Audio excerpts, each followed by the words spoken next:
Salut à tous, aujourd'hui je suis super contente parce que j'ai invité une super chanteuse à venir sur la chaîne pour faire une interview. C'est Lina Victoria des groupes Apcan et Sleeping Romance.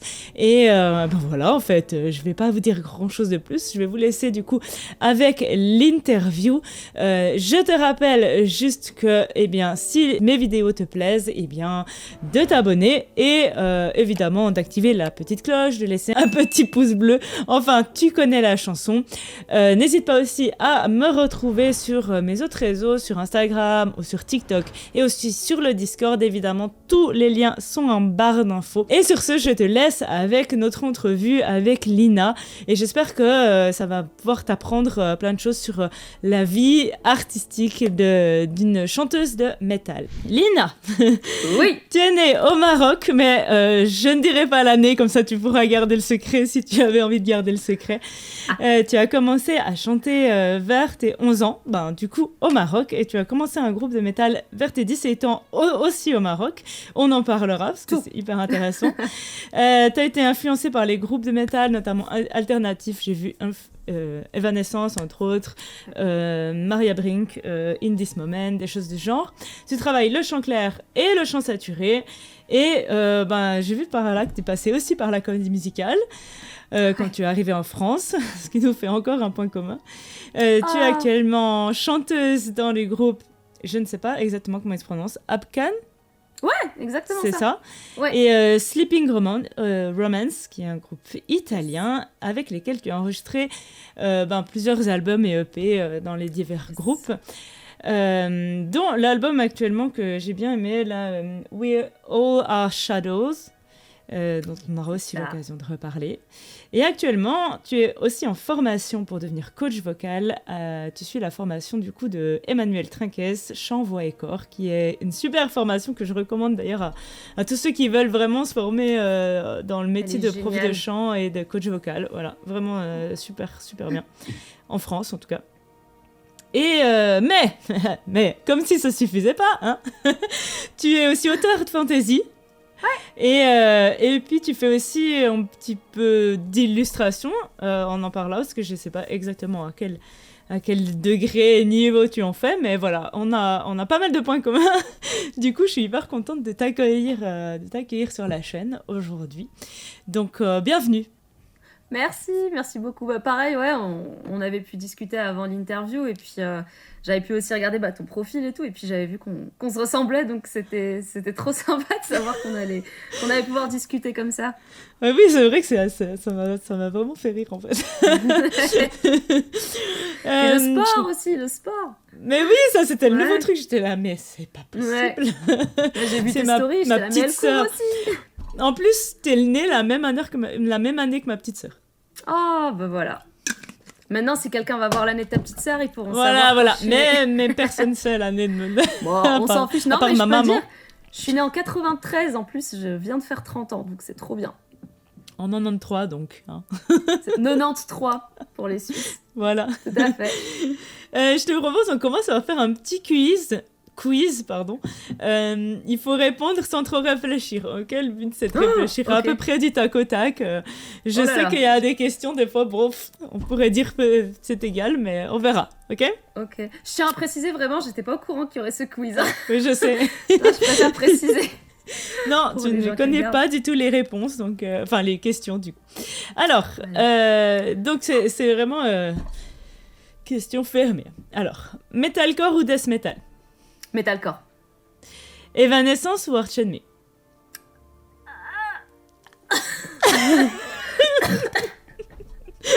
Elle est terrible cette question. Oui. Evan Enemy. Voilà. Oh, c'était triche, elle est jolie. Cats ou Notre-Dame de Paris? Notre-Dame. Belting ou voix de tête? Belting. Même si c'est fatigant. C'est clair. Fry ou fausse corde? Fry. Lip trill ou paille? Paille.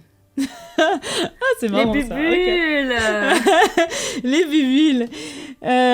Tolkien ou Robin Hood? Tolkien. Casablanca ou Paris? Là, tu veux que j'ai des problèmes avec ma famille. Tu veux Tu leur diras pas de regarder la vidéo. C'est ça, genre ils peuvent pas voir. Je dirais pour les souvenirs Casablanca, pour le futur Paris. Chat ou chien? Chien. Ça, c'était la question, rien à voir. Là, c'est pas grave, je l'attendais. Voilà, j'aurais pu en trouver une 10e, hein. Franchement, j'en avais que 9. Bon, T'en avais 9, pas grave. c'est très bien. C'était 9 questions de qualité. Et des questions pièges. Et des questions pièges. Des problèmes. Ah ouais, genre des problèmes. Je savais. Je savais. Mais ça va. Alors, je m'en suis sortie. Ouais, tu t'en sais bien sorti parce que t'as pas trop réfléchi. Ah. Tu vois, j'avais quand même bien ciblé pour pas que tu mettes trop dans la la haine. Merci. Si ça te va, on commence par parler un peu de tes projets. Très bien. Ok, je voulais un petit peu parler de tes groupes, de ton activité musicale d'artiste. Donc actuellement, tu as 2 groupes, c'est juste. T'en as pas un 4e caché, un 3e. Si, il y en a un 3e caché, si, littéralement. Bon, voilà. Il y a un truc qui arrive. J'allais débusquer les choses. Ouais, il y a un truc qui arrive. Mais j'en ai pas encore parlé, donc. Est-ce que dans les 2 groupes qui ne sont pas cachés, est-ce qu'il y en a un duquel tu aimerais parler en priorité? Mais en fait, tu veux vraiment que j'ai des problèmes, en fait, toi, aujourd'hui? Ouais. Bah, on va parler de celui qui a de l'actualité, c'est Abkan. Même si, en fait, c'est un groupe où on met beaucoup moins de moyens par choix. Parce que voilà, c'est un groupe qui veut rester quand même plutôt semi-professionnel plutôt que professionnel. Mais c'est un projet dans lequel je m'éclate. Voilà, c'est un peu mon labo, c'est notre labo, hein, à tous les 5. On met un peu tout ce qu'on aime dedans et puis on voit ce que ça donne. Donc ça, c'est un groupe, c'est juste... vous êtes à Paris, le groupe, là? Oui, c'est ça, on est tous à Paris. Et on est plutôt dans du... quoi? Comment on peut l'appeler? Heavy metal? Ouais, en fait, je sais pas trop comment. C'est une approche un peu moderne du heavy metal, effectivement. Surtout dans la voix. Autant au niveau des instrus, c'est très facile de retrouver du heavy metal, puis même un peu de, justement, de Arch Enemy. Et en fait, c'est à la voix que ça va me faire un petit peu le côté moderne. Mais je dirais qu'on est dans du heavy, dans du prog aussi un peu. J'allais dire, c'est vrai que je trouve que, comme tu dis, musicalement... Ok, on sait à peu près où on est, mais au niveau de la voix, c'est quand même plus libre. C'est ça. Je mets un peu ce que je veux sur le moment. Je veux pas mettre de limites, en fait. On a la chance d'avoir de la liberté dans le sens où on n'est pas signé dans une grosse maison qui nous oblige à faire certaines choses. On a MNO Music qui est donc par Alexandre, qui est Alexandre Sabat, et qui est super et qui nous laisse faire ce qu'on veut. Donc voilà, on en profite, on fait un truc qui nous amuse en fait, avant tout. Ouais. Voilà. Puis là, on vient de sortir l'EP en plus, donc ça tombe bien. Super. Comment il s'appelle cet EP? Tu peux nous en parler? Ouais, bien sûr, c'est Build and Break, donc c'est un EP de 5 titres. Et en fait, chacun de ces 5 titres, vraiment, on s'est dit, au lieu de sortir un album avec 11 morceaux qui vont peut-être pour la moitié passer à la trappe, parce que pas de marketing, on s'est dit qu'on allait vraiment avoir ces 5 morceaux sur lesquels on allait essayer, en tout cas par la suite, de sortir quelque chose d'impactant, quoi. Voilà, donc il vient de sortir là, il est sorti le 10 mars. Il y a beaucoup de morceaux avec des paroles plutôt féministes quand même dessus. On entend souvent qu'il y a un ras-le-bol un peu dans mes paroles par rapport à certaines choses. Donc ça peut être intéressant pour les gens qui s'intéressent à ces sujets-là. Super. Je mettrai les liens du coup en description pour aller retrouver facilement du coup l'EP pour ceux qui sont intéressés. Est-ce que tu as publié les paroles du coup? Parce que moi, j'aime beaucoup aller lire les paroles des groupes, surtout qui font du métal. Encore, toi, tu chantes quand même beaucoup, donc ça va. Mais il faut quand même le dire, moi, j'aime beaucoup le hardcore et souvent, c'est quand même... on comprend pas toujours tout. Alors que c'est souvent des textes qui sont quand même souvent très engagés et intéressants d'aller lire. Moi, j'encourage tout le monde à aller aussi lire les textes, pas juste écouter de la musique. Donc, je sais pas si tu les as mis sur Spotify ou autre, mais c'est intéressant. Oui, c'est vrai. Non, elles y sont pas, je crois. Normalement, elles sont quelque part sur Internet, assez automatiquement, mais je vais quand même vérifier, puis sinon, je te les envoie. Super. Et du coup, Sleeping Romance, c'est un groupe italien. Oui, c'est juste, tout à hein. fait. C'est Oui. un groupe italien et du coup, tu n'es pas italienne. Est-ce que Non. tu parles italien? Mais un petit peu. Non, Bah, on va t'as dire dû que apprendre. je comprends en fait. Pardon. Je comprends quand il parle maintenant et quand il parle Ouais, lentement et que c'est pas trop technique. Surtout ouais, après avoir tourné récemment avec Tempérance aussi, qui est un autre groupe italien. Je sais pas, ouais. il m'entoure un petit peu petit à petit. Voilà, il commence à, à se faire très nombreux autour de moi. Mais je commence à comprendre, mais je serais pas capable de parler vraiment. C'est... Ouais. Ouais, oui. Bah, Prochaine finalement, étape, ça. c'est pas si loin du français, mais quand même. C'est ça. En fait, comme je parle français, voilà, c'est ma langue natale, je parle espagnol aussi. En fait, ça permet de recouper, quoi, et puis Ouais, c'est de ça. comprendre, surtout à l'écrit. Mais c'est vrai qu'à l'oral, quand tu parles rapidement et que c'est un sujet un peu technique, j'ai Mm. plus de mal. Ouais. Voilà. Et comment ça s'est passé, l'histoire avec eux? Comment tu te retrouves dans un groupe italien? Ouais, bah en fait, ils avaient décidé de se séparer de leur chanteuse, donc d'un commun accord à l'époque, et puis ils avaient Ouais. mis une annonce, tout simplement, sur les réseaux sociaux. Et je connaissais pas le groupe, mais j'avais beaucoup de personnes qui me suivaient, qui suivaient le groupe. Donc en fait, je pense que c'est juste par ça les algorithmes. En fait, j'ai vu passer l'audition Mm. sur Facebook, voilà. Et je me suis dit, bah pourquoi pas. À l'époque, j'étais avec Apcan, mais je commençais à me dire peut-être que j'aimerais voilà, voir ma carrière aller un petit peu plus loin dans cette Mm. direction. Et eux, comme ils avaient déjà une expérience assez conséquente voilà, de la scène, ils avaient des albums, etc., je me suis dit que ça pourrait être vraiment intéressant d'essayer, sans forcément y croire ou déjà me projeter. Hein. Au contraire, j'ai essayé vraiment un peu. Ouais. Voilà, tenez, je balance ça, on verra ce qui en ressort. Ils m'ont contacté et de fil en aiguille, ils m'ont dit que j'étais prise après avoir auditionné un peu à distance, enfin pas un peu, complètement à distance. On s'est appelé quelques fois, j'ai envoyé un peu ce que je faisais, puis voilà. Ah oui, c'est super. Ils t'ont envoyé des morceaux, t'as dû Ouais, au faire début, sur des ils m'ont morceaux qui envoyé. existaient déjà. Oui, au début, ils m'ont envoyé un morceau donc, qui existait déjà. Ils voulaient voir ce que j'allais réussir à faire dessus. Et après, on a fait une espèce de séance studio à distance sur un nouveau morceau pour voir aussi comment on allait travailler ensemble, mes idées, voilà, comment je prenais les retours aussi, les critiques, pas forcément négatives ou quoi, mais juste là, par Ouais. exemple, chanter ça d'une telle façon au lieu d'une autre façon, voilà, comment je rebondissais en fait sur les retours qui m'étaient faits. Et bah voilà, c'est passé nickel. C'est hyper intéressant, ça. Super. Mm. C'est hyper bien. Et là, les projets pour du coup ce groupe? Bah là, on réfléchit au prochain, hein, déjà. On parle de ce qu'on va faire pour le prochain album. Ouais. On se fait des appels pour parler stratégie, tout ça. Voilà, donc on a un prochain album en préparation, donc ça sera le quatrième du groupe. Et au niveau de la scène avec ce groupe, du coup?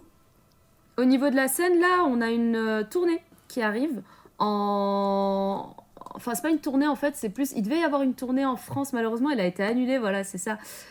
Sauf que ce qui vraiment va être intéressant, là, ça va être des concerts en festival qu'on va avoir en Super. avril. Ouais. Mm. En France en plus, en avril Trop bien. aux Pays-Bas, mais cet été en France. Donc il y a notamment ce que je peux annoncer pour le moment. Donc il y a le Femme Metal, Femme Metal Festival. Oui. Et après, ce sera le festival 666 à Sercou. Tiens donc, quel nom original! Ouais. On ne pourrait jamais deviner que c'est un festival de Ouais, métal. de métal, non, jamais, franchement. Aucune idée. Ah, mais blague à part, franchement, ce festival, il a été créé, monté et tout par un gars qui s'appelle Victor et qui, en fait, il était en première, je crois, quand il l'a monté. Il était super jeune, en tout cas à l'époque, il avait 17 ans, et voire moins, je crois. Et c'est un festival qui a grossi. Il y en a qui disent genre que c'est le prochain Hellfest, limite. Enfin, c'est un truc de fou. Ah ouais? Et il a une super réputation ici en France, ouais. Et j'ai trop hâte. Franchement, j'ai trop hâte d'y être à celui-là. Je ne connais pas. Donc, j'irai regarder, vraiment. Ouais. Franchement, ça grossit vite, hein. Ouais. Bah, franchement, je connaissais pas du tout. Donc, j'irai voir. C'est bien parce que c'est encore juste du coup la taille de festival où tu peux encore. C'est ça. Parce que les Hellfest, c'est quand même dur d'accéder. Enfin, c'est Ouais, cool. j'y vais chaque année, mais c'est vrai que ça devient de plus en plus difficile. Mais c'est rien que la bataille pour avoir des places alors, si tu veux. Ah oui, ça, ouais.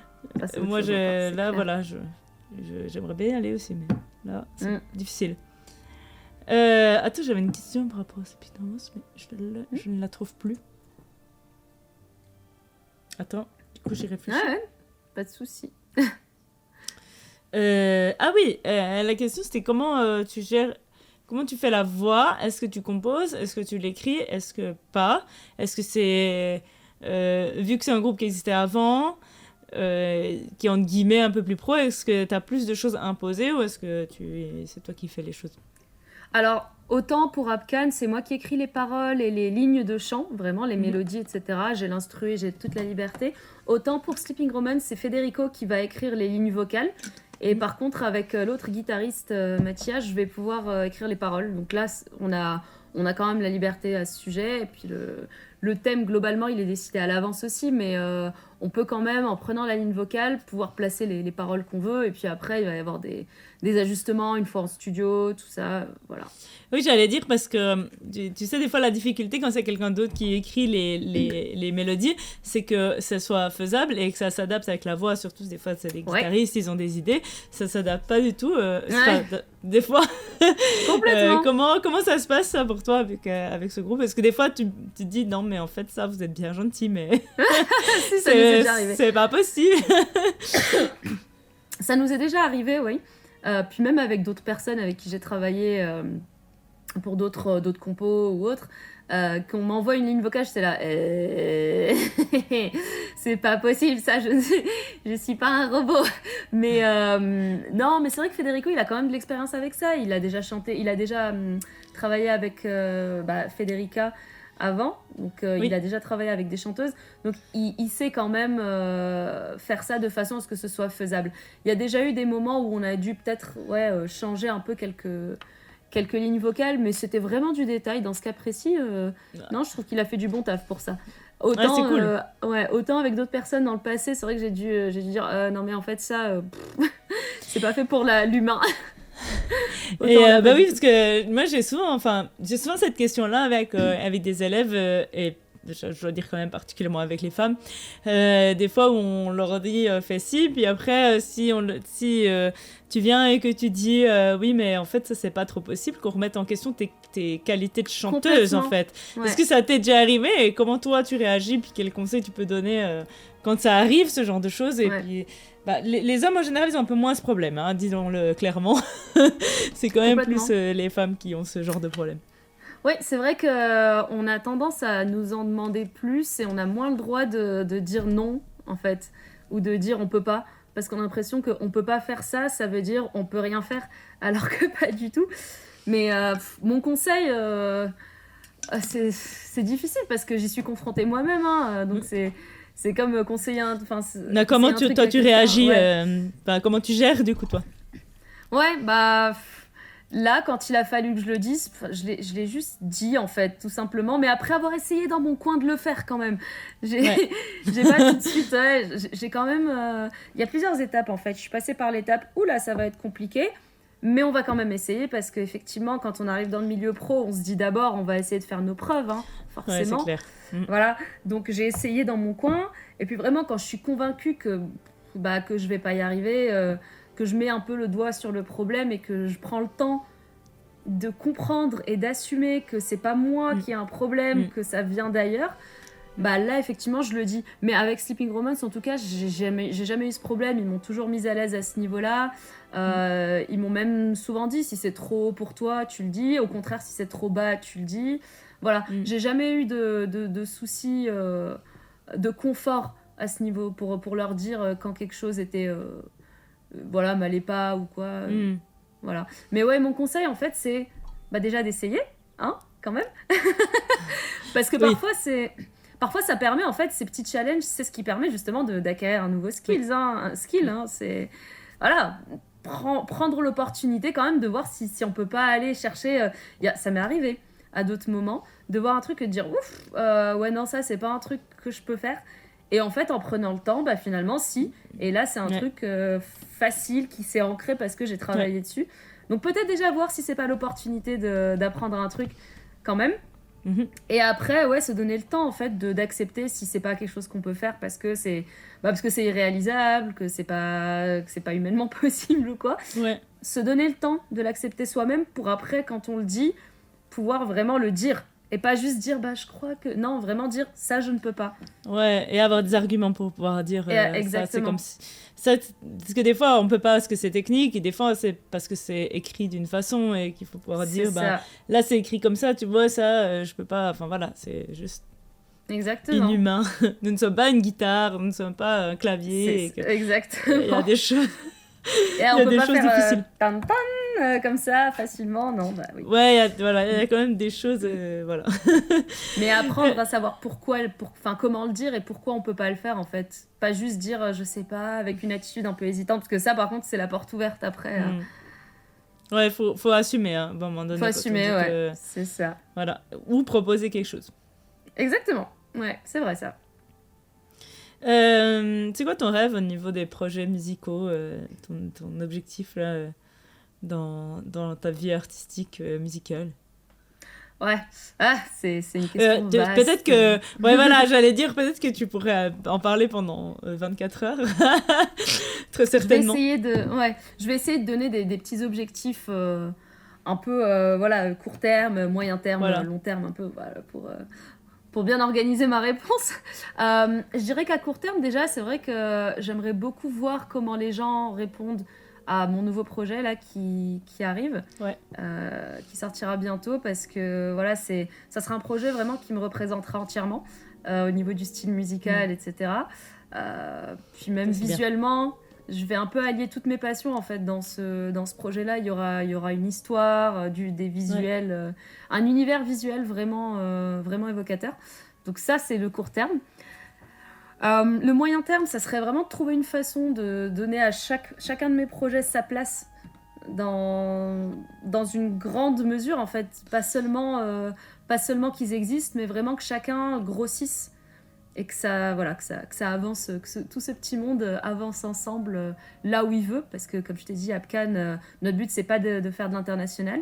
Par contre, avec Sleeping Romance et mon nouveau projet, ça sera le cas. Voilà.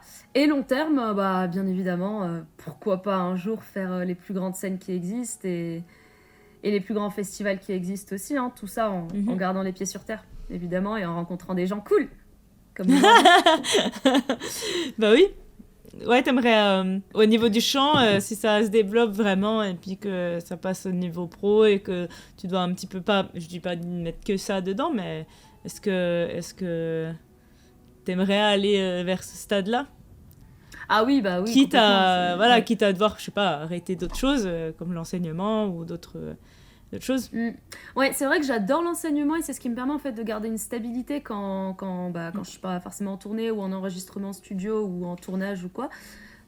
J'aimerais garder l'enseignement quand même aussi longtemps que possible parce que même moi en tant que chanteuse en fait ça me permet d'évoluer. Je pense que ça tu le sais en tant que prof toi-même. Complètement. Franchement c'est fou parce que on dit des choses à nos élèves et puis nous-mêmes ça rafraîchit des choses dans notre tête et puis ça nous met face à nos propres challenges en fait parfois aussi. Et c'est là que c'est magique d'être prof parce que même si nous-mêmes on galère avec cet aspect particulier, on est capable en l'ayant devant nous, les fameuses neurones miroirs là, une neurone, ouais. On est capable en fait de l'aider à avancer et ça c'est trop bien. Et après on se rend compte que nous-mêmes ça a déverrouillé des choses. Donc l'enseignement j'aimerais bien que ça reste, même si tout le reste se développe. Peut-être effectivement dans une moindre mesure, peut-être moins d'heures par semaine, voire par mois hein, si ça devient... Bah oui, c'est juste que si, et je le souhaite, si au niveau du chant ça se développe bien, c'est vrai qu'il y a toujours un moment où, et que tu continues aussi tous les autres trucs. C'est vrai qu'il y a un moment donné... De toute façon, il faudra faire des choix. À un moment, je peux pas continuer tout ce que je fais. Mais, oui, mais disons que là, la carrière musicale de chant, je souhaite que ça se développe aussi, quoi. Bah, merci, bon j'espère. J'espère aussi. Je nous le souhaite à toutes les deux, d'ailleurs. C'est un peu, voilà, on avance ensemble. Hein.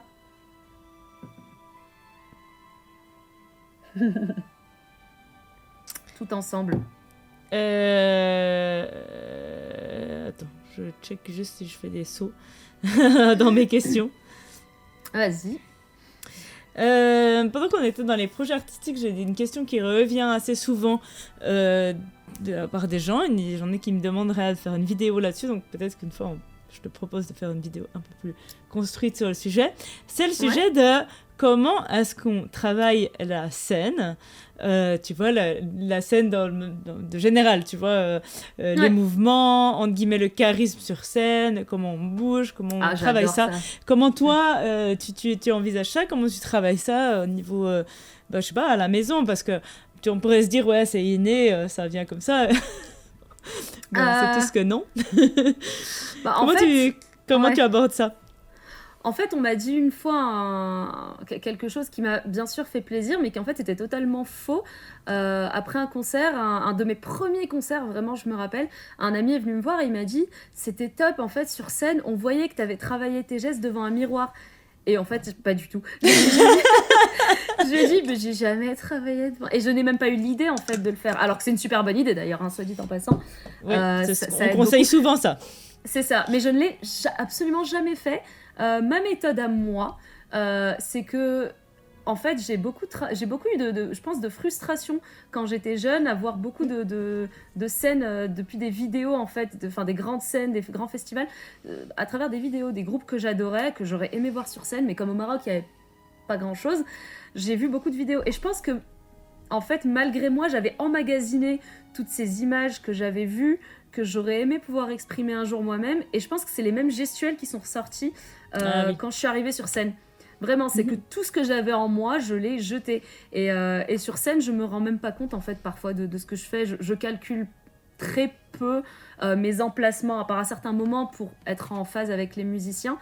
Mais c'est juste que j'aime tellement être là que, en fait, mes gestes, je suis un peu exubérante de base. Ouais. Je fais beaucoup de choses avec les mains, avec les bras, etc. Donc c'est même pas un effort pour moi que de le faire. Après, pour des gens qui ont peut-être des difficultés, ce qui est totalement normal, à être dans la juste attitude scénique, je dirais. Donc ni dans le trop, justement, ni dans le pas assez. C'est simplement d'étudier ce qui se fait déjà, en fait, de regarder quel style leur correspond. Moi, je sais que je suis très influencée par la façon de bouger de Lizzie Hale, de Hailstorm, avec ses regards un peu coquins vers le public. J'ai remarqué que je faisais les mêmes. Voilà, limite une espèce de rapport de séduction qui s'installe. Mais parce que je le sens vraiment, en fait, on est conscient de ce rapport qu'il y a. Et juste le vivre de façon authentique, en fait, de pas faire semblant et de comprendre que les gens, ils sont là parce qu'ils passent un bon moment et que nous aussi, on est là pour passer un bon moment. Donc l'attitude scénique, vraiment, je pense qu'on peut se trouver une inspiration, quelqu'un dont l'attitude nous parle, et essayer de voir comment cette personne fait et essayer de le reproduire, en fait, nous-mêmes sur scène, en se l'appropriant, en se rappelant pourquoi on est là, voilà. Est-ce que toi, tu penses que aussi, travailler à la maison, parce que c'est vrai qu'il y a les gens qui sont plus timides avec ça et qui vont pas oser se lâcher et s'ouvrir, etc. Ouais. Qu'est-ce que tu penses du coup du fait de soit travailler à la maison ou de travailler le théâtre ou des choses vraiment, ou de la danse ou gestuellement, des choses qui peuvent t'aider à aller dans le corps? Complètement, mais même j'irai plus loin. Même juste le miroir, c'est déjà beaucoup parce que je pense que pour certains, déjà se regarder dans un miroir et faire des gestes, c'est déjà gênant. C'est déjà dur. Ouais. C'est déjà dur, en fait. Donc juste déjà commencer par le fameux exercice du miroir, se mettre un morceau, en fait, et puis travailler un peu les gestes qui, à certains moments, qu'est-ce qui fonctionne. Pas avoir peur, Puis en fait, j'ai envie de dire, c'est encore plus dur devant un miroir ou devant d'autres personnes en théâtre parce qu'on sait que les gens sont là pour nous faire des retours. Alors qu'en concert, il faut se rappeler qu'ils sont là pour kiffer. Au contraire, ils vont dire oui à tout ce que tu fais. Si c'est over the top, c'est tant mieux, en fait. On est sur scène littéralement, plus c'est grand, mieux c'est, en fait. Ouais. Donc, ouais. Je pense que c'est ce que tu disais, il faut trouver sa spontanéité, quoi. Ce qu'on ressent. T'as dit ça. T'as dit qu'il faut faire ce qu'on ressent. Pourquoi on est là? Se rappeler pourquoi on est là, en fait, à la base. Je me rappelle que vraiment, c'était... Je me disais, mais putain, la prochaine fois que je suis sur scène, mais je vais me lâcher. Et en fait, je me dis ça à chaque fois. et c'est ça, en fait. À chaque fois, je me rappelle la chance que j'ai d'être sur scène. Et il y a tout qui ressort, en fait, naturellement. Juste peut-être puiser dans cette énergie et se laisser aller. C'est Et plus facile à dire les qu'à faire. influences, c'est intéressant aussi, comme tu dis, hein, de regarder ce que font les autres, éventuellement imiter. Faut pas oublier qu'on apprend en imitant, Oui, quand complètement. même, en imitant les autres et petit à petit, on s'approprie ce que font les autres par rapport à notre sensibilité et Ouais. ce qu'on ressent le plus. Mais c'est vrai que ça, c'est un truc à rappeler tout le temps, c'est que on n'invente jamais totalement de rien. Non, on part toujours de quelque chose et faut pas. En fait, enfin, ouais, je trouve que c'est une forme quand même même d'arrogance en fait que de vouloir tout de suite trouver son truc. On peut accepter, voilà, d'aller vers quelque chose de super qui a déjà été fait et à Mm. partir de là, se dire avec l'expérience, notre propre identité va se faire et puis bah, y a rien de mal à ça. Oui, bah non, c'est même important. Mm. C'est important. Est-ce que tu as des routines pour le concert Oui. spécifiques? Ouais. Ouais, Oh oui. t'es du genre très cadré dans tes routines? Peut-être pas cadré, mais j'ai une liste de choses qu'il faut que je fasse dans Ok. à n'importe quel moment de la journée avant un concert, mais il faut que je les fasse. Et certaines choses qu'il faut que je fasse juste avant. Par exemple, je sais que je commence à me préparer une demi-heure avant le concert. Pas avant, pas après. Ah ouais, une demi-heure, punaise. Mais préparé dans quel sens? Le maquillage, C'est-à-dire tout? tout. Ouais, le maquillage. Genre moi, le maquillage, ça me prend 45 minutes. Bah ouais, je sais. En fait, j'aime pas me maquiller. Je n'aime pas me maquiller. C'est un truc que je n'aime pas. Et donc, je Bah me voilà. dis, en une demi-heure, je vais me laisser 10 minutes pour me maquiller. Donc, je mets vraiment le minimum, en fait.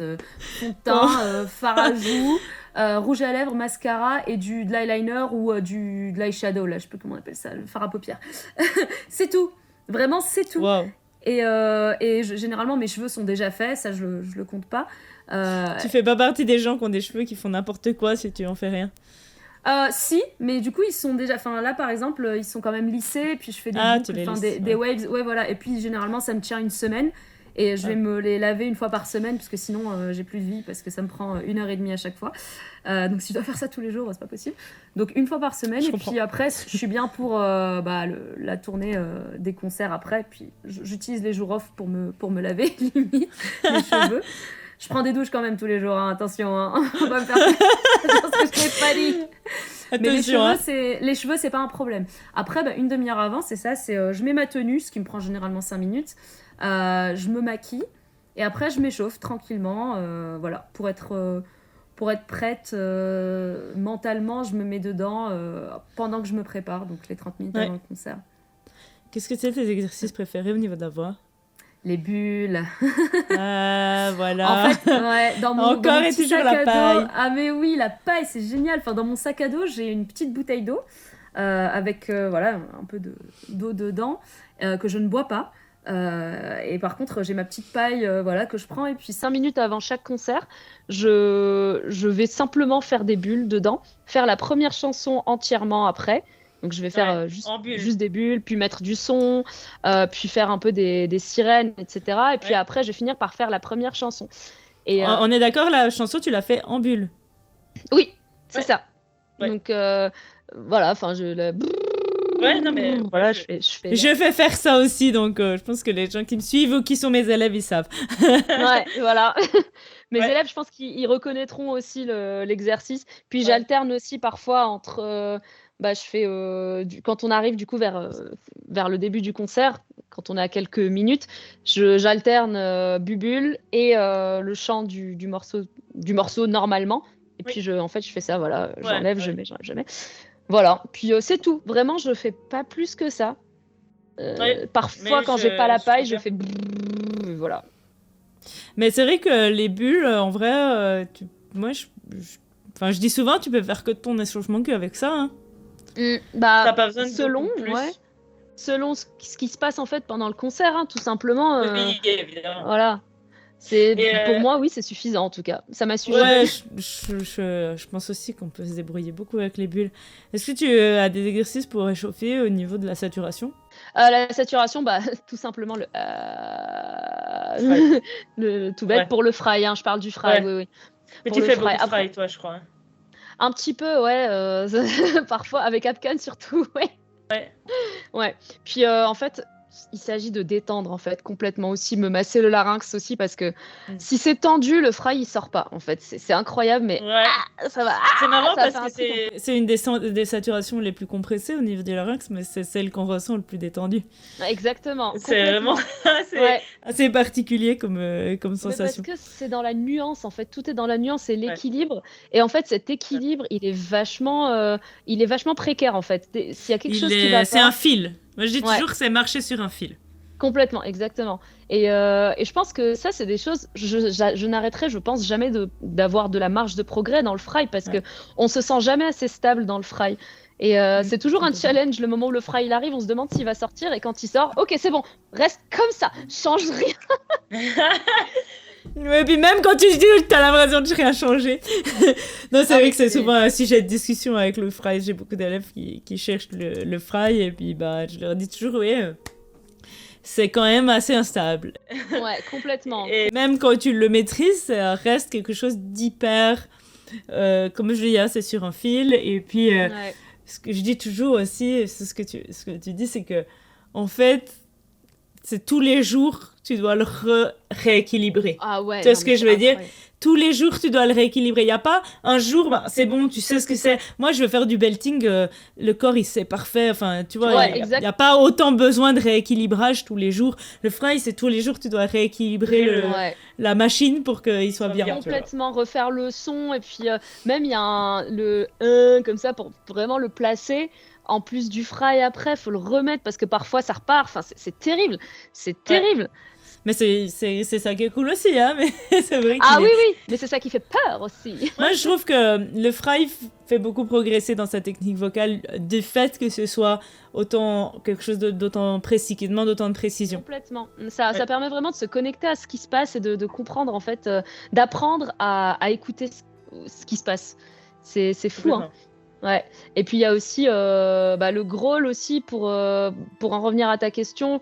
C'est vrai que le growl j'ai moins de ça vient de plus profond. En fait, je sais que le growl, quand je veux le sortir, il va sortir. Le tout, ça va être de le rendre intéressant, en fait.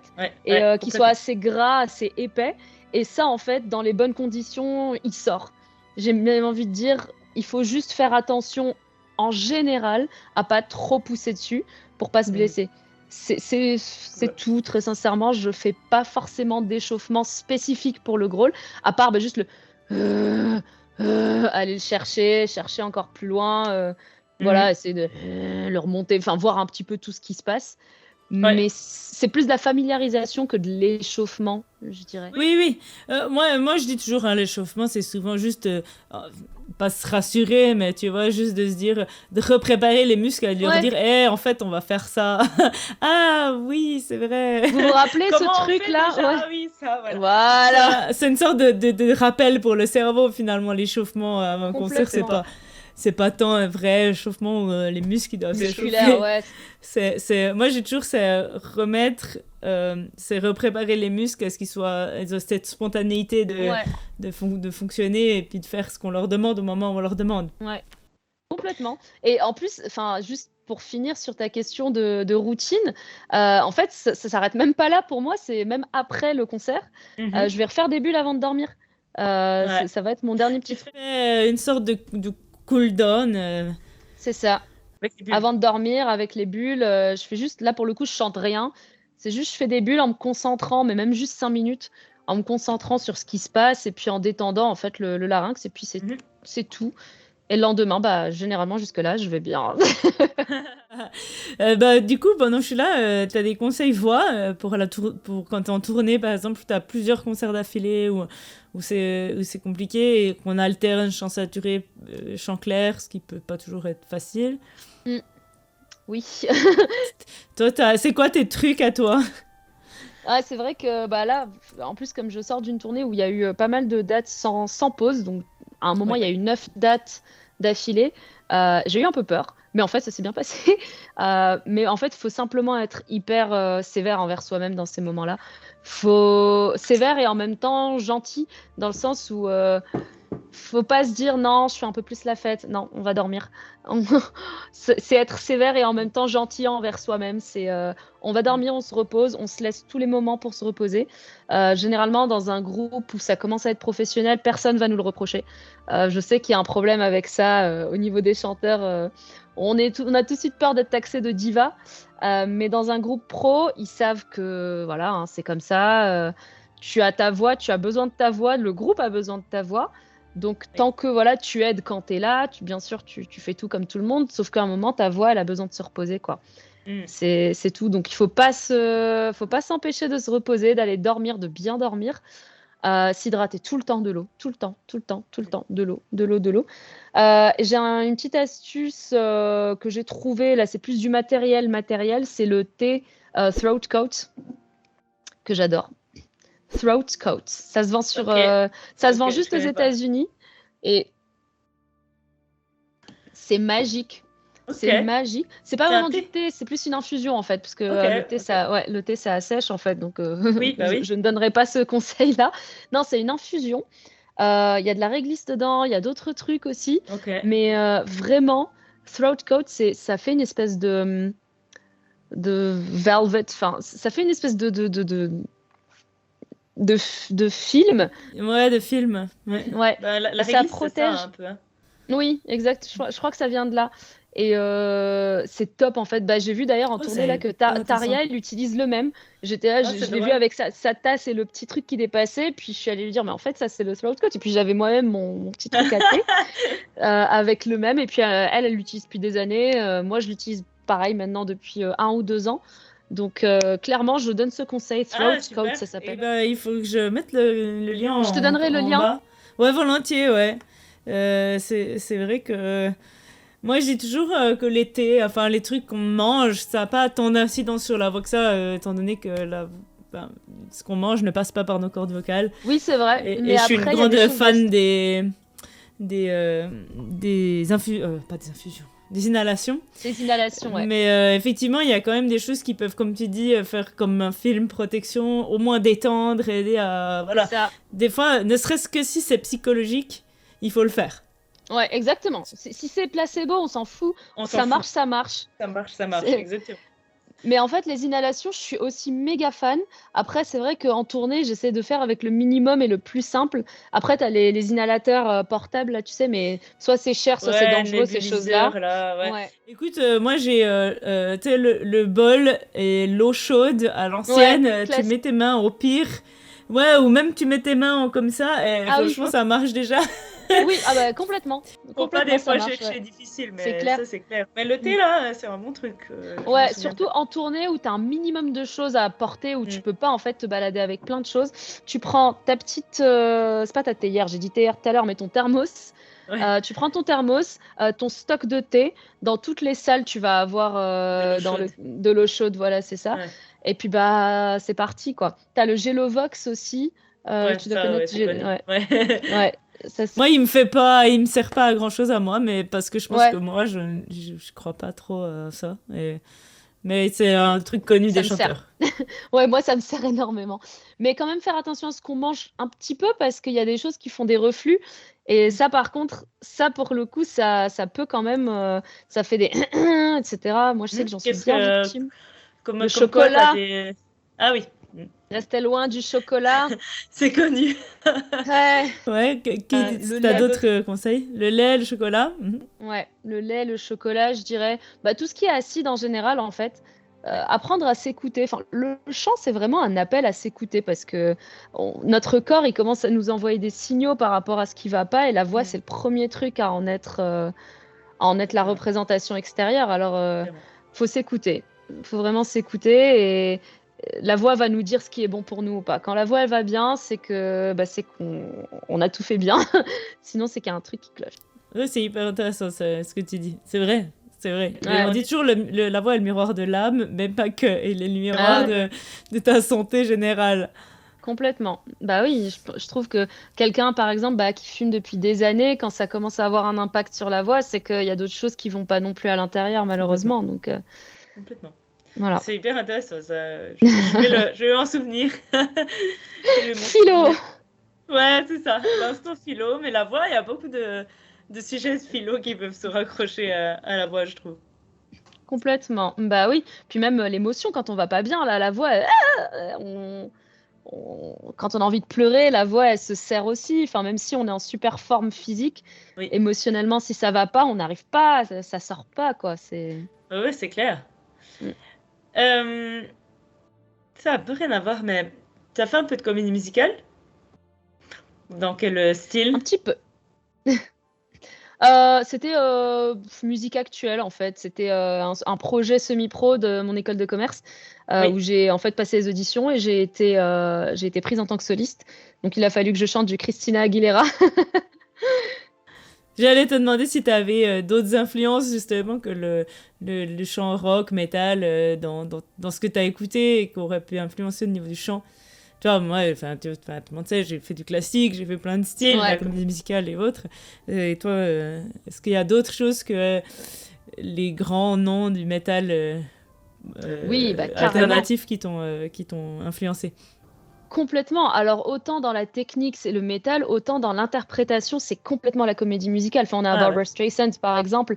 En fait, je ne sais pas juste placer les notes. Moi, je mets toujours un théâtre dans ce que je fais, que je le veuille ou non, d'ailleurs. Parfois, au détriment, peut-être, de la technique, je sais pas, parce que je mets juste l'émotion dedans.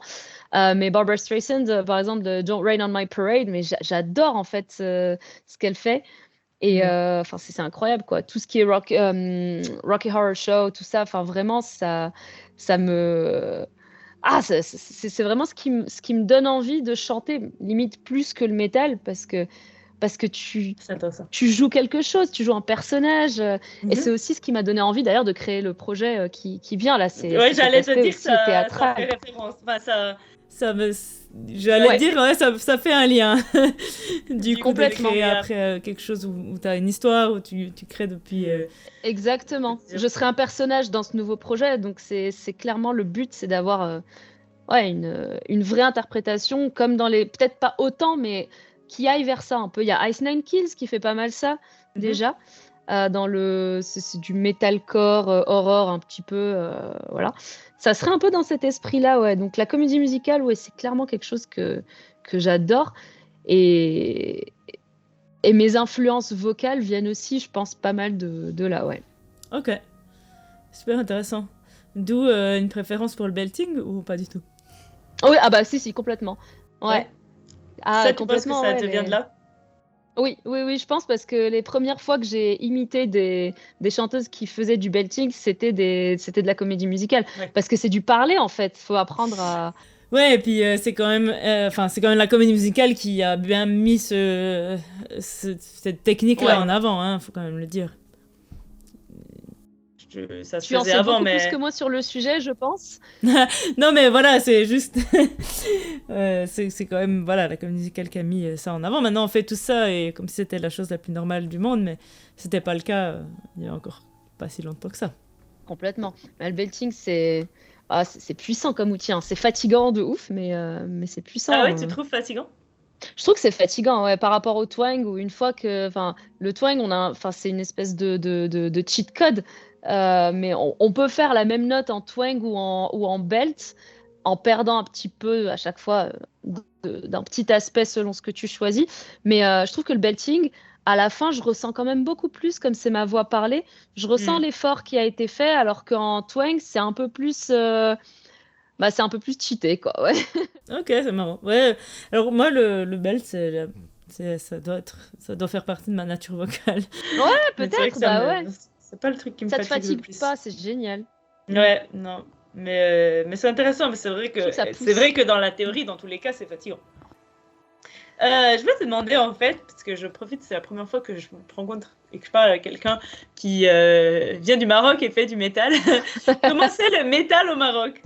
Waouh, c'est flippant. Non, je rigole. Non, mais je sais bien, parce que est-ce qu'il y a une scène métal marocaine? Ouais, est-ce que complètement. tu as commencé à faire du métal là-bas? Ouais, j'ai créé mon premier groupe là-bas et en fait, il y avait carrément du public pour ce qu'on faisait. Hein.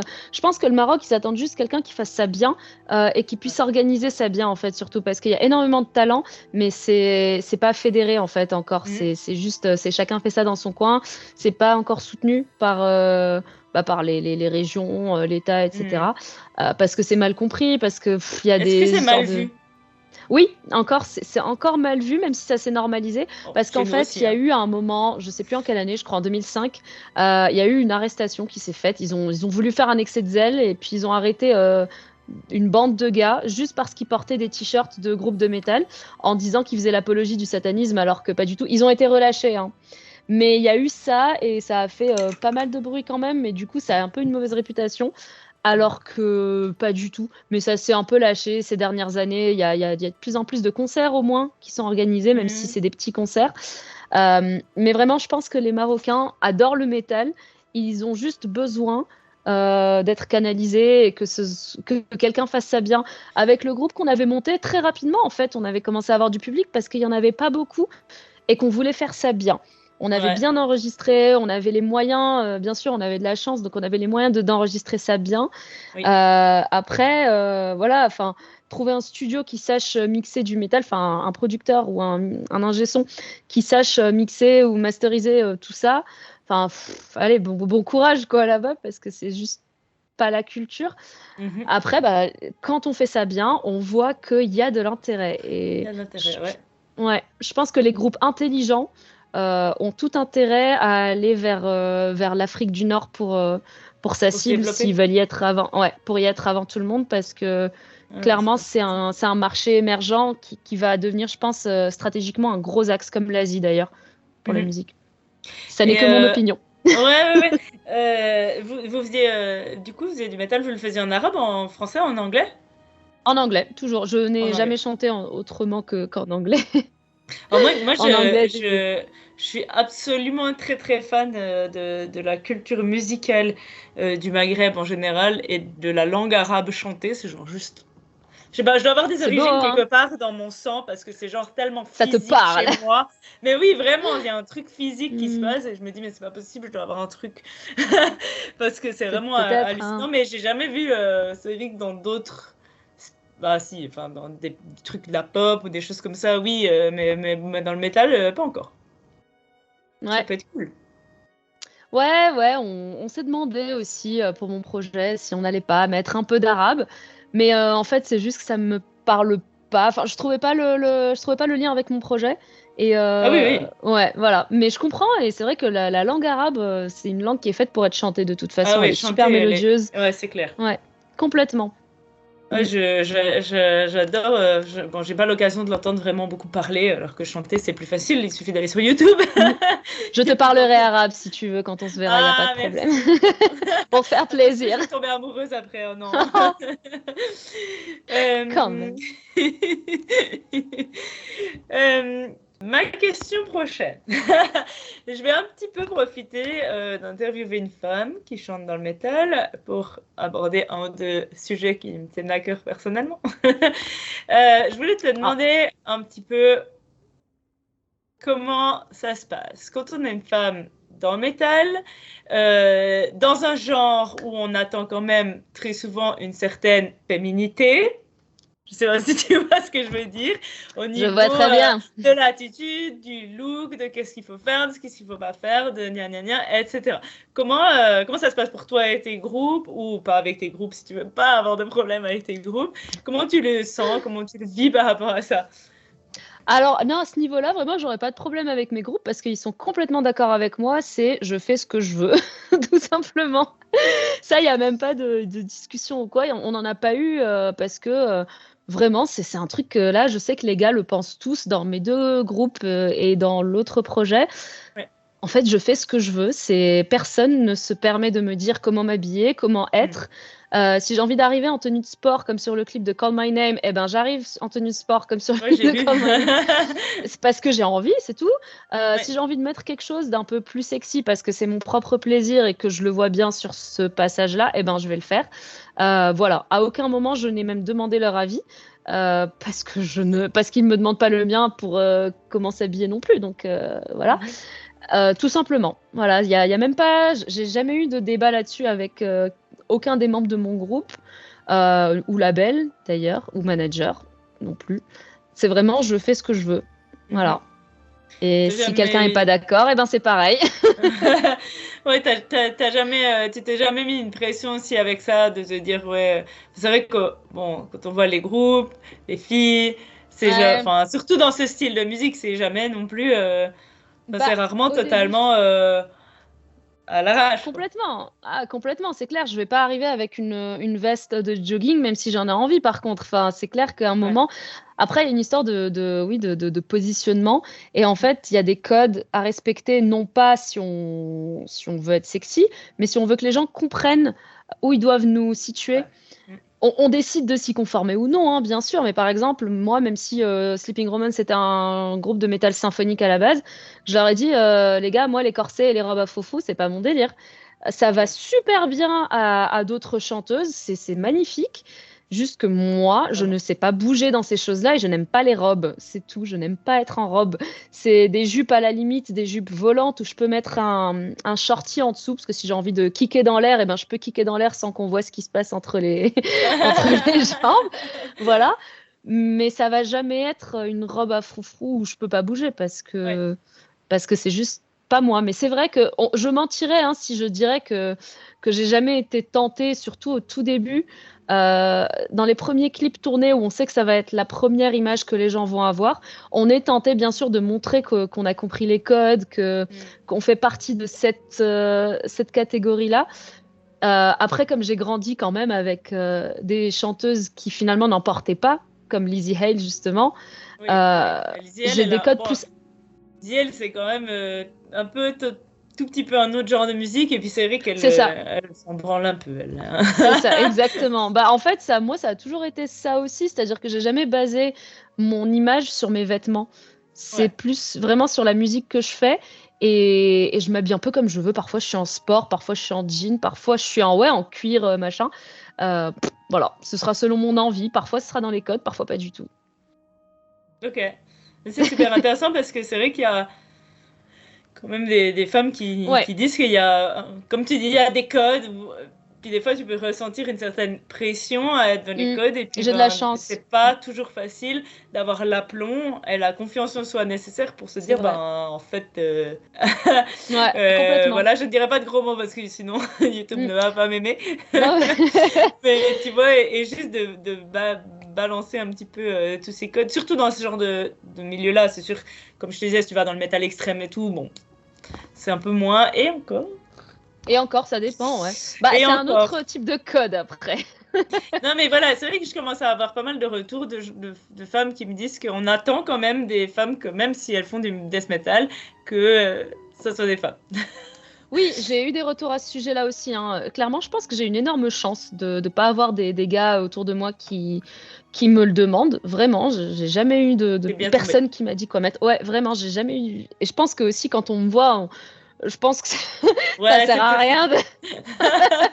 Je peux être très têtue et voilà. Après, oui, je sais qu'autour de moi, il y a des femmes dans ce milieu-là à qui on a demandé des choses, notamment dans des photoshoots ou des choses comme ça, et où elles ont eu l'impression qu'on attendait à une certaine attitude de leur part. Et sinon, ça allait pas passer ou ça allait pas être vendeur. Voilà, effectivement. Puis ça va même plus loin, je dirais, que juste la tenue de scène. Ça va dans les réseaux sociaux, la façon de se présenter, l'angle des photos. Enfin, c'est incroyable, ça va très très loin. Donc, des fois c'est vrai, il y a pour certaines femmes c'est hyper naturel, c'est comme ça qu'elles sont tout le temps. Mais ça, tant mieux. Et tant mieux, mais c'est vrai que c'est des fois des codes qui sont difficiles pour d'autres. Je pense que toi et moi on est un peu pareil pour ça. Moi je suis hyper, je dis toujours que je suis un peu caméléon, ça va dépendre des jours. C'est ça, bah oui, exactement. Il y a un jour je peux être en mode femme fatale et voilà, et puis un jour tu vois là je vais juste mettre les t-shirts de groupe et puis les jeans et puis YOLO. Bah oui, YOLO, c'est ça, mais oui. Et pourquoi pas quoi, enfin. Et pourquoi pas, totalement, mais c'est vrai que c'est une question et puis c'est intéressant qu'on en parle et qu'on se la pas. Non, je reproche rien aux hommes. On reproche rien aux mecs quand ils arrivent sur scène avec un t-shirt noir et un jean, en fait. Alors qu'une nana, voilà, on va lui reprocher si elle fait ça. Et par contre, j'ai vu d'autres personnes critiquer la tenue de certaines chanteuses dans des clips.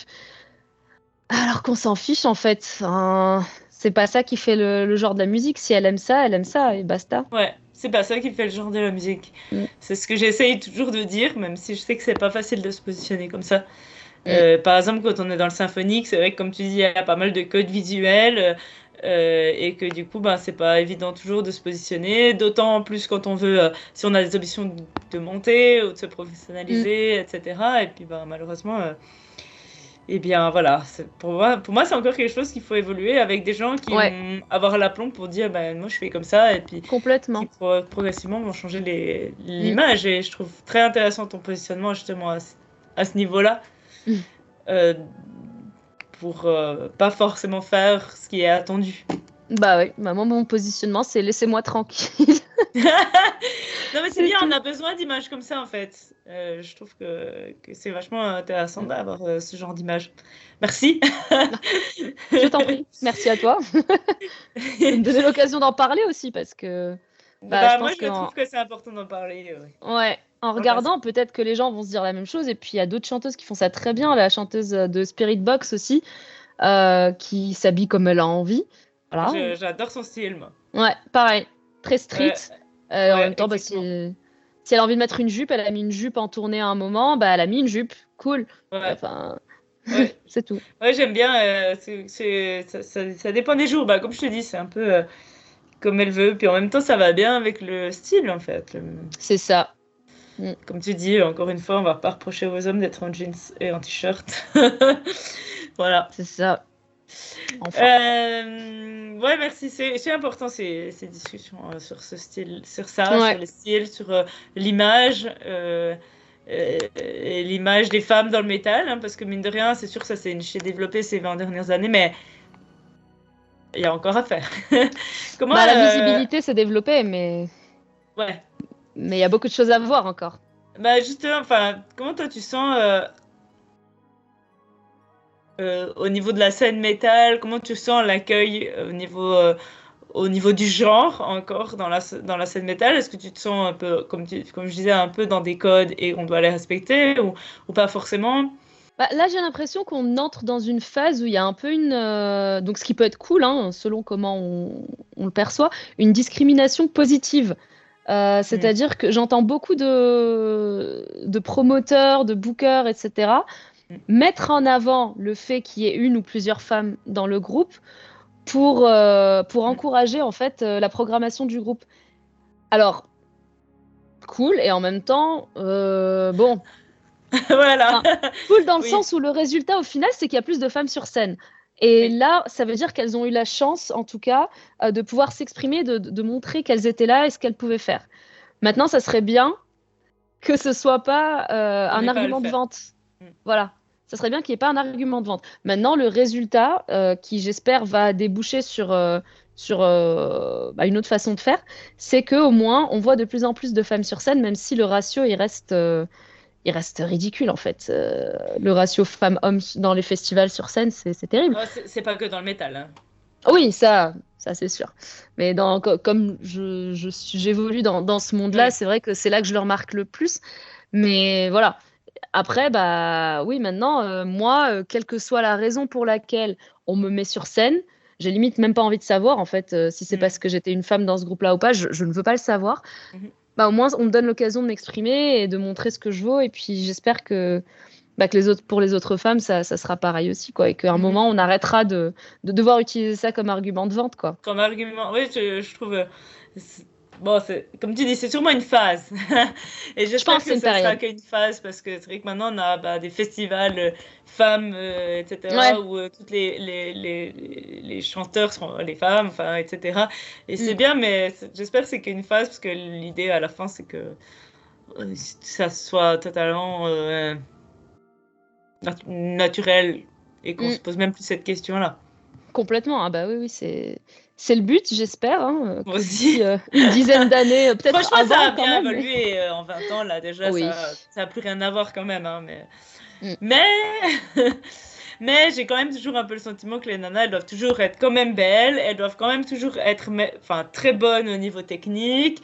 Tu vois qu'il y a encore quand même beaucoup de pression si tu veux t'imposer. Et surtout, et ça je l'ai vécu, ça par contre je peux en parler, généralement les chanteuses, on n'attend pas d'elles qu'elles s'occupent de l'aspect stratégique. Oui. Et notamment voilà via l'aspect du management, etc., du groupe. C'est vrai que j'ai souvent, ça c'est quelque chose que j'ai pu vivre, une chose que j'ai subie, c'est que on me reproche souvent mon attitude. Souvent, j'exagère, on me l'a reproché une fois, mais ça m'a bien marqué. Mon attitude managérielle. Parce que je pense qu'il y a l'image, je sais pas d'où elle vient cette image, de la chanteuse un peu... Voilà. La chanteuse... Oui, voilà. Exactement. Et en fait, on m'a reproché une fois d'être un peu trop ambitieuse parce que quelque chose n'avait pas été bien fait, pas par mes groupes, par l'équipe autour du groupe. Quelque chose n'avait pas été géré de la bonne façon et j'ai osé dire que, étant responsable marketing, je savais que ça n'avait pas été bien fait et que c'était pas juste les algorithmes qui étaient en train de travailler. Non, la personne avait oublié de faire ce qu'elle avait à faire. Et en fait, quand j'ai osé dire ça, ça a été mal pris. Alors que j'ai dit ça de façon totalement professionnelle. Oui, c'est juste ton métier en fait. C'est mon métier, donc ne me dis pas que ça n'a pas été fait. Si ça avait été fait le jour où tu dis que ça a été fait, là, voilà comment ça serait déjà. Je le sais, ça fait 7 ans que je travaille dans ce domaine-là. Sans être experte, c'était un truc basique, hein, vraiment très très basique. Oui, mais je pense qu'on n'est pas habitué à ce que les chanteuses fassent autre chose que le chant et puissent s'en sortir dans d'autres domaines. Et donc, voilà, ça c'est une difficulté à laquelle je me heurte pas mal dans le domaine en tant que personne qui gère aussi les autres aspects, communication externe, stratégie, relationnelle, voilà. On est vite taxé de trop ambitieuse, alors que les hommes, non, c'est naturel, tu vois, ils discutent, ils savent ce qu'ils veulent. C'est drôle parce que dans un tout autre domaine aujourd'hui, j'ai une. T'as ça j'ai une pote, mais dans un tout autre domaine. Elle a sa boîte et tout. Et elle a fait des demandes de subventions, mais elle a eu à peu près la même genre de réponse. Qu'elle était trop businesswoman. Ouais, mais voilà. C'est un compliment en fait, ça. C'est un compliment, mais non. Mais oui, je vois très bien. En finalité, tu te dis, bah rien. Bah oui, mais moi, j'aime bien dire que je suis une businesswoman quand même, parce que c'est le cas, I work in business, enfin oui, voilà, c'est ça, c'est mon métier littéralement, j'ai fait une business school, littéralement aussi, voilà. Donc je dis pas que j'ai raison tout le temps, bien sûr que non, mais le fait de vouloir que les choses soient bien faites, on a l'impression qu'on demande quelque chose d'incroyable, alors que c'est juste être professionnel en fait, et non, on est trop ambitieuse en fait. Ouais. Je vais changer de sujet. On va repartir dans des choses légères. Très bien. Non, on va repartir un tout petit peu sur le chant. Donc, quand on a échangé un petit peu, tu m'as parlé un tout petit peu des images. Et que c'était un point important pour toi, pour le chant. Du coup, je voulais voir un petit peu avec toi, peut-être. Parce qu'il y a plusieurs aspects. Il y a les images quand on est artiste, quand on doit apprendre, quand on doit enseigner, quand on est... Voilà, je sais pas, prends-le par le biais que tu veux. D'accord. Voilà. Oui, en fait, c'est vrai que quand on a échangé avant l'interview, je t'avais dit que j'adorais enseigner par l'image. Donc, c'est même en tant que chanteuse, hein, donc au-delà de l'enseignement, donc l'autre aspect, c'est apprendre ou réussir à avoir un certain résultat en s'imaginant quelque chose. Oui. Donc notamment, quand un élève n'arrive pas à projeter sa voix, par exemple, je lui dis, imagine que tu es dans une salle de théâtre, il n'y a personne, il n'y a que toi. Tu es tout seul, donc pas de gêne, etc. Personne ne te regarde. Et tu veux que ta voix, elle porte à la fin, au tout dernier gradin. Voilà, tu veux qu'on t'entende.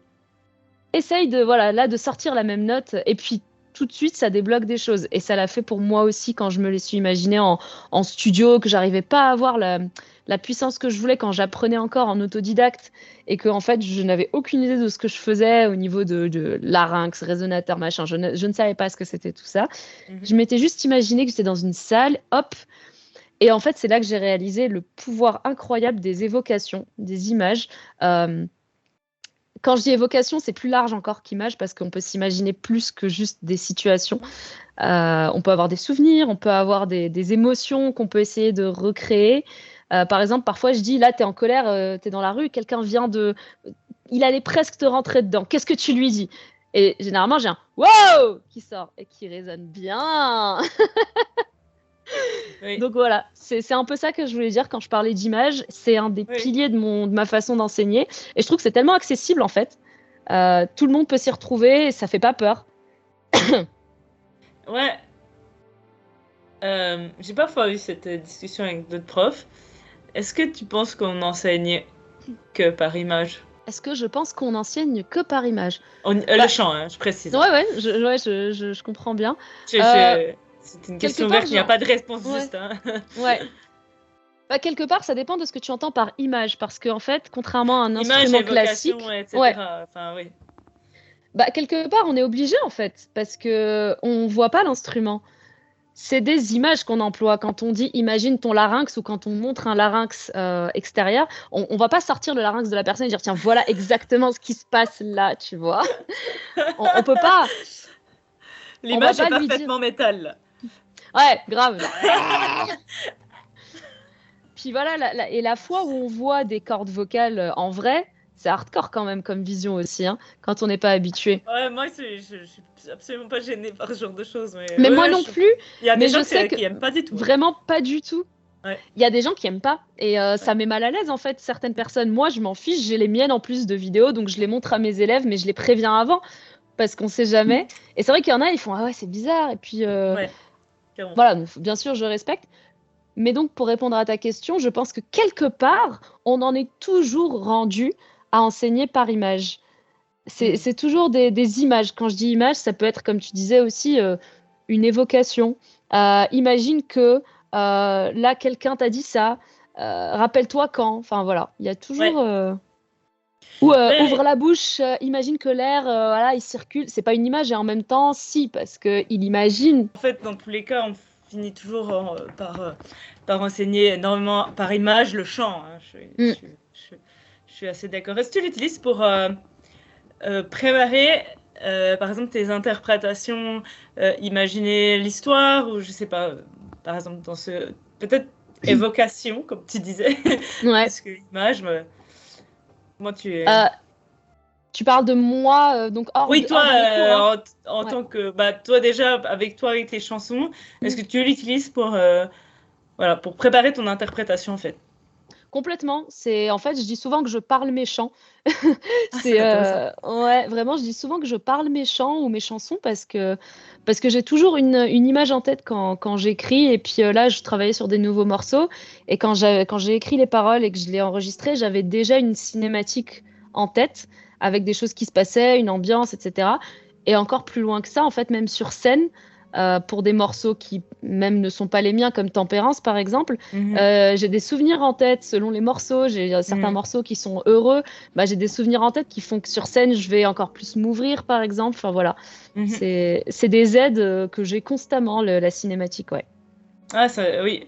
Moi, je dis parfois qu'il faut s'imaginer l'histoire, comme tu vois, de la chanson, en fait. Qu'il faut se faire le film. Je dis toujours, il faut te faire le film.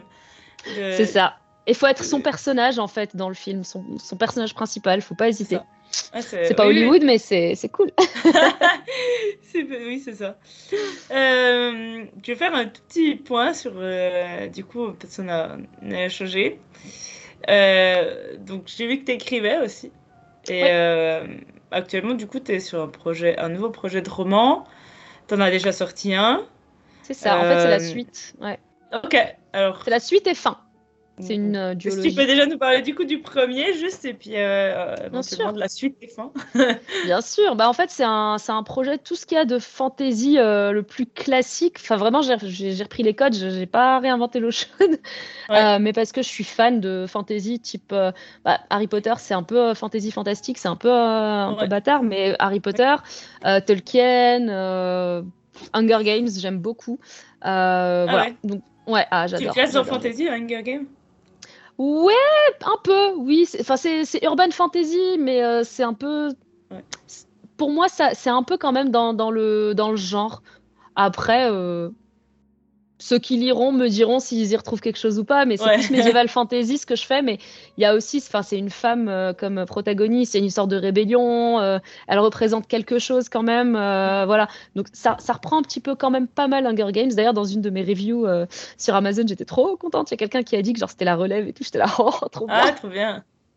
Ouais, ça m'a touchée parce que Hunger Games, c'est quelque chose que j'adore et je pensais pas que le style faisait autant penser à Hunger Games, mais j'ai eu Ok. ce retour-là en tout cas. Donc en fait, oui, ça part d'une fille qui se réveille sans sa mémoire et dans un monde où certaines personnes ont été choisies par une secte pour avoir des pouvoirs magiques. Et en Ok. fait, cette secte, elle les choisit directement dans le ventre de leur mère et elle les bénit dans le ventre de leur mère. Donc c'est des bébés qui naissent avec des pouvoirs. Et si au final, ces bébés ne veulent pas rejoindre la secte quand ils sont rappelés une fois un peu plus âgés, Ouais. en fait, ils deviennent ce qu'on appelle des profanes, c'est-à-dire qu'ils se font emprisonner et tatouer comme profanes, et puis c'est des ennemis, entre guillemets, de l'État. Et en fait, cette fille, elle se réveille avec comme seul indice que, en fait, elle a ce tatouage-là et Ouais. qu'à un moment dans sa life, elle a merdé, elle s'est barrée alors qu'elle avait des pouvoirs. Mais elle ne sait pas ce qu'elle a comme pouvoir, et en plus, elle l'apprend le jour de son réveil que la secte vient d'être entièrement décimée par la plus jeune de la secte, justement, qui s'est barrée. Et on ne sait pas où elle est. Voilà. Ah, trop bien. Et là, Donc, t'es en train d'écrire la suite. C'est ça. Le premier tome, il sort. Alors, officiellement, il sort le 27 mars. Officieusement, il est déjà sorti. Il est commandable, en fait, déjà, et précommandable. Et les gens vont le recevoir avant la sortie s'ils le précommandent dès maintenant sur Amazon. Mais il sort le 27 mai. Et le 2, il est en train d'être écrit. Et puis, il sort normalement fin de l'été. Et tu fais du coup en 2 tomes. C'est ça. Ça va être une duologie. Donc, ça sera pas long. Ça sera vraiment un début, une fin. Voilà. Trop bien. Trop bien. Merci. Ça, c'est super de pouvoir arriver à finir ce genre de choses. On sait tous que c'est facile de commencer et pas de finir. C'est très facile de commencer des projets, mais ouais, c'est clair que. Mais c'est pour ça aussi, hein, une duologie, c'est bien, c'est pas trop long, je m'engage pas sur une saga de 10 ans, voilà.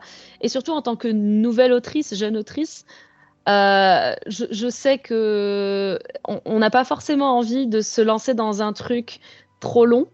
Oui. Parce qu'on connaît pas en fait l'autrice, si ça se trouve, c'est pourri, et on n'a pas envie d'acheter le premier tome d'une série qui va s'éterniser si c'est pas bon, si c'est jamais fini. Au moins là, on donne quand même une sorte d'assurance, et puis voilà, je trouvais que c'était plus accessible. Mais tu en sais quelque chose, toi, tu bosses aussi dans l'univers fantasy? Ouais, j'écris aussi de la fantasy. Pour le moment, ça reste dans mes placards à moi, au tréfonds de mon ordinateur. D'accord, dans le placard de ton ordi. Moi, je sais pas si j'irai jusqu'à la publication un jour.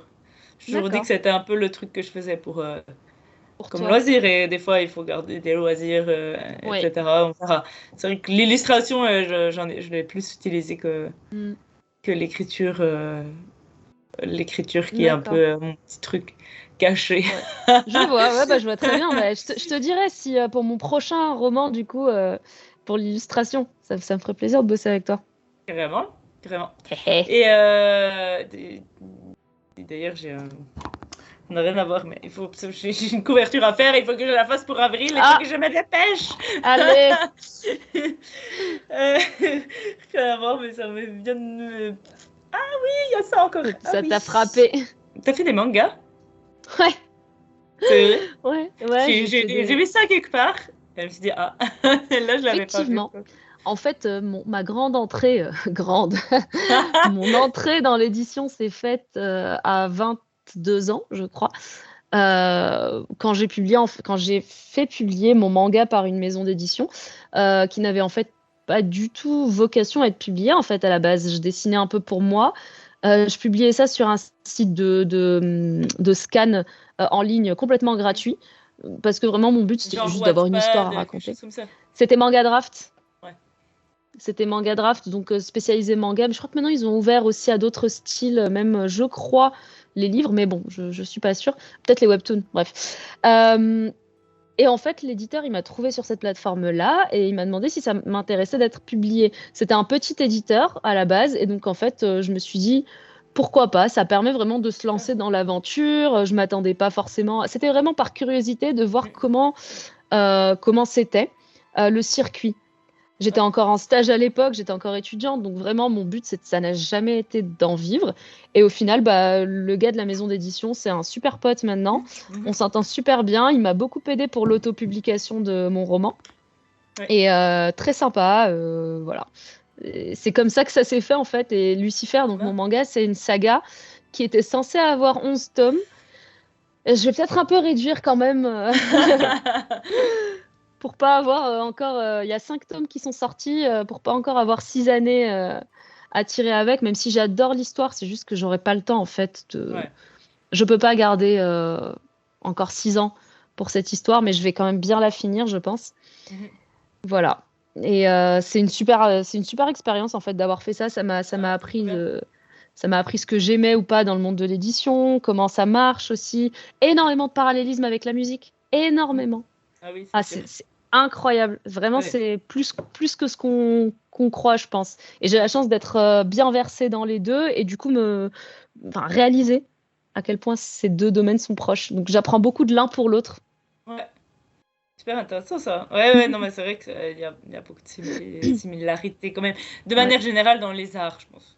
Quand même. Ouais, complètement, ouais, c'est vrai. Il y a quand même pas mal de choses qui fonctionnent plus ou moins de la même manière.